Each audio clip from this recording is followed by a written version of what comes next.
എല്ലാവർക്കും നമ്മുടെ ചാനലിലേക്ക് വീണ്ടും സ്വാഗതം. എല്ലാവരും സുഖമായിട്ടിരിക്കുന്നു എന്ന് വിചാരിക്കുന്നു.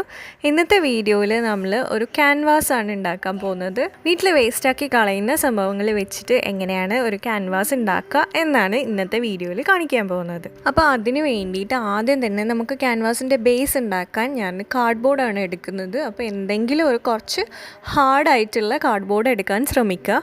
അപ്പോൾ ഞാനിപ്പോൾ ഇവിടെ സോപ്പിൻ്റെ പൊടിയൊക്കെ കിട്ടുന്ന കവർ ഉണ്ടാവില്ലേ, അതാണ് എടുത്തിരിക്കുന്നത്. ആ ഒരു കവറിൻ്റെ ഒരു സൈഡ് തന്നെ ഞാൻ എടുത്തിട്ടുണ്ട്. ഇത് ഓൾമോസ്റ്റ് ഒരു A4 സൈസാണ്.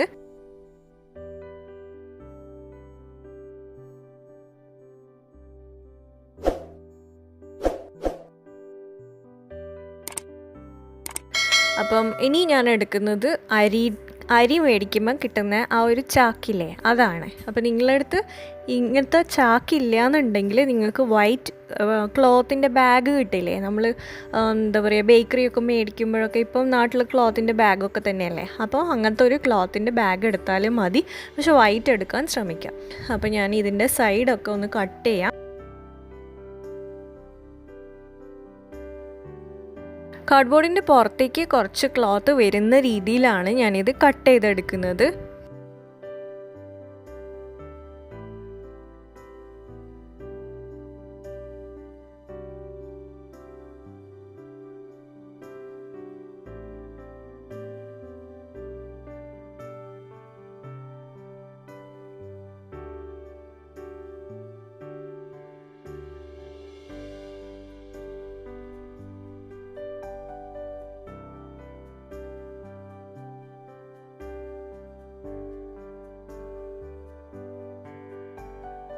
ഇനി ഈ കാർഡ്ബോർഡിലെ പ്രിൻറ്റഡ് സൈഡും അരിയും ചാക്കിലെ പ്രിൻറ്റഡ് സൈഡും ഒരു സൈഡിൽ വരുന്ന, അതായത് ഫേസ് ടു ഫേസ് വരുന്ന രീതിയിലാണ് ഞാൻ സ്റ്റിക്ക് ചെയ്യുന്നത്. അപ്പോൾ നമുക്ക് പുറമേ ഇത് രണ്ടും കാണില്ല, അതിന് വേണ്ടിയിട്ടാണ്. അപ്പം ഫെവിക്കോൾ വെച്ചിട്ട് നല്ല പോലെ ഒന്ന് സ്പ്രെഡ് ചെയ്ത് കൊടുക്കണം. ഇങ്ങനെ ഫെവിക്കോൾ ജസ്റ്റ് ഡ്രോപ്പ് ചെയ്താൽ പോരാ, ബ്രഷ് വെച്ചിട്ട് ഒന്ന് നല്ല പോലെ സ്പ്രെഡ് ചെയ്ത് കൊടുത്തിട്ട് വേണം ഇത് ഒട്ടിച്ചെടുക്കാൻ.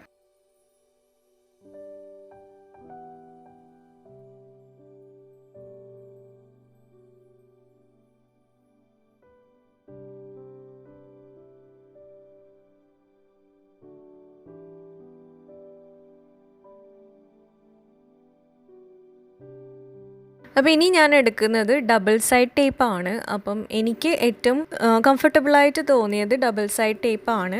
ഈ ഡബിൾ സൈഡ് ടേപ്പ് എടുത്തിട്ട് ഇതുപോലെ ഇതിൻ്റെ ഈ ഓരോ സൈഡിൻ്റെ ഈ ഒരു അറ്റത്ത് കൊണ്ടുപോയി ഒട്ടിച്ച് കൊടുത്തിട്ട് നമ്മളിത് വലിച്ചിട്ട് നല്ല സ്ട്രെച്ച് ചെയ്തിട്ട് ഒട്ടിക്കാൻ ശ്രമിക്കാം.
അപ്പോൾ ഫ്രണ്ടിൽ ഒട്ടിക്കാൻ ഫെവിക്കോൾ മതിയാവും, പക്ഷെ ബാക്കിൽ ഒട്ടിക്കാൻ ഒന്നുകിൽ ഗ്ലൂ ഗൺ അല്ലെങ്കിൽ ഇതുപോലെ ഡബിൾ സൈഡ് ടേപ്പോ മാസ്കിംഗ് ടേപ്പോ കുറച്ച് സ്ട്രോങ് ആയിട്ടുള്ള എന്തെങ്കിലും തന്നെ വേണം. കാരണം ഈ ക്യാൻവാസിനെ സ്ട്രെച്ച് ചെയ്ത് വെക്കുന്നത് ഈ ഒരു പിടുത്തമാണ്. അപ്പം ഇത് കുറച്ച് സ്ട്രോങ് ആയിരിക്കണം. അപ്പോൾ നമ്മുടെ ക്യാൻവാസിൻ്റെ ബോർഡ് ഇവിടെ റെഡി ആയിട്ടുണ്ട്. ഇനി ഇതിൽ നമുക്ക് ചെയ്യാനുള്ളത് ഒന്നുകിൽ വൈറ്റ് പെയിൻറ്റ് അടിക്കുക എന്നുള്ളതാണ്. കാരണം നമുക്ക് ഇതിൻ്റെ പ്രിൻ്റ് കാണാമല്ലോ, അപ്പോൾ അതുകൊണ്ട് വൈറ്റ് പെയിൻറ്റ് അടിക്കുക. അതല്ലാന്നുണ്ടെങ്കിൽ ജെസോ അപ്ലൈ ചെയ്യുക. അപ്പോൾ ഞാനിവിടെ ജെസോ ആണ് അപ്ലൈ ചെയ്യുന്നത്.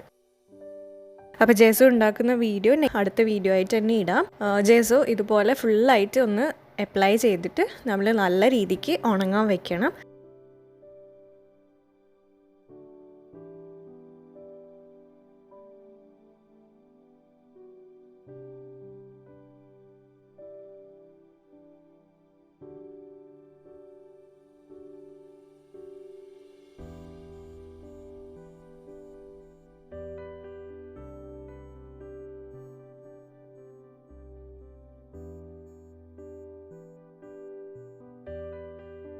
ഉണങ്ങി കഴിയുമ്പോൾ നല്ല അടിപൊളി ക്യാൻവാസ് ബോർഡ് റെഡി ആയിട്ടുണ്ടാവും. അത്രയേ ഉള്ളൂ. വീഡിയോ എല്ലാവർക്കും ഇഷ്ടമായിട്ടുണ്ടാവും എന്ന് വിചാരിക്കുന്നു. പെയിൻറ്റിംഗ് ഒക്കെ ഇഷ്ടമുള്ളവർക്കൊക്കെ ട്രൈ ചെയ്യാവുന്ന ഒരു സിമ്പിളായിട്ടുള്ള ഒരു മെത്തേഡാണ്. അപ്പോൾ വീട്ടിൽ അരിയുടെ ചാക്കൊക്കെ ഉണ്ടെങ്കിൽ ഉറപ്പായിട്ടും ഉണ്ടാക്കി നോക്കുക.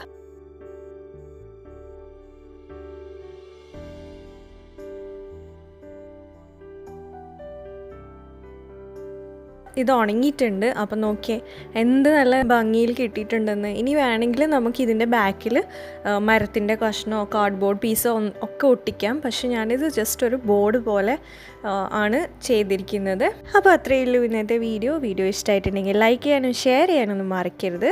പിന്നെ സബ്സ്ക്രൈബ് ചെയ്തിട്ടില്ലെങ്കിൽ ഉറപ്പായിട്ട് സബ്സ്ക്രൈബ് ചെയ്യണം. അപ്പോൾ നമുക്കിനി വേറൊരു വീഡിയോയിൽ കാണാം. അതുവരെ എന്നെ സപ്പോർട്ട് ചെയ്യുന്ന എല്ലാവർക്കും ഒരുപാട് നന്ദിയുണ്ട്. Thank you so much.